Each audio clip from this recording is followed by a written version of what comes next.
பங்களா வீட்டில் புகுந்த 12 முகமூடி கொள்ளையர்கள் 6 லட்சம் ரிங்கிட் மதிப்புள்ள பொருள்களை கொள்ளையிட்டு தப்பினர்.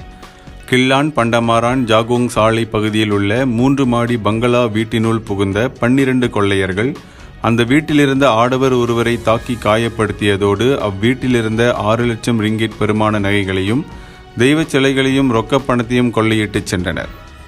நேற்று விடியற்காலை 5 மணிக்கு நடந்த அந்த சம்பவத்தில் வீட்டின் முன் வாயில் இரும்பு கதவை உடைத்து அந்த கும்பல் உள்ளே புகுந்ததாக தென்கில்லான் மாவட்ட போலீஸ் தலைவர் சா ஹுங்ஃபாங் தெரிவித்தார்.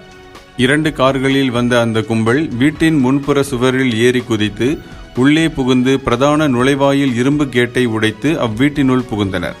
அப்போது அங்கிருந்த 37 வயது ஆடவரையும் அந்த கும்பல் பாராங்கத்தியால் வெட்டியதில் அவருக்கு இடது தோள் பகுதியில் பலத்த காயம் ஏற்பட்டது.